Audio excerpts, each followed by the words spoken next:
oui, j'avais une autre question. Est-ce qu'il y a une grande différence entre les générations en Chine? Parce que je pense que les générations plus âgées, ils sont très, très, très différents des jeunes en Chine actuellement. Donc, est-ce que tu dois changer la stratégie selon la génération ciblée? Oui, oui, oui, tout à fait. Et en fait, génération, mais ça dépend. Par exemple, moi, je suis née dans les années 80. On considère déjà les générations pas jeunes. Donc, après, il y a des générations dans les années 90, il y a des générations Z, Y, etc. Donc, tous les 5 ans, on considère que c'est une génération différente. Ils pensent différemment. Et pour moi, je pense que et il faut pas figer sur ses pensées pour dire voilà les jeunes, c'est sûr qu'ils ont pensé à ça.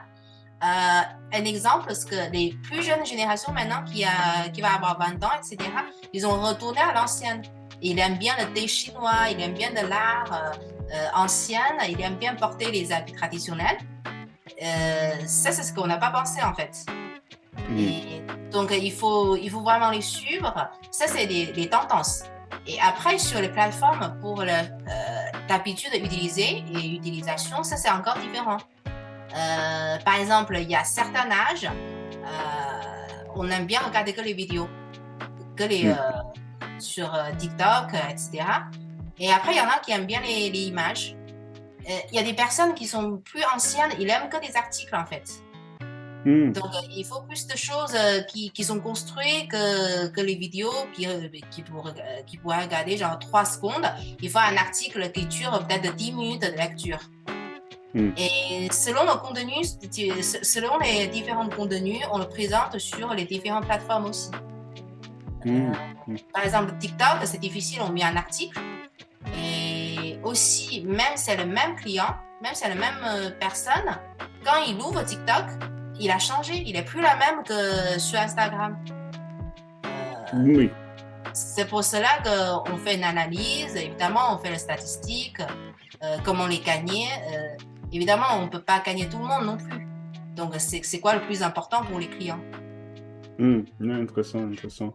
Et donc, mais si, donc, tu dis que pour chaque décennie, les années 80, 90, les gens nés à l'année 2000, il y a une stratégie un peu différente.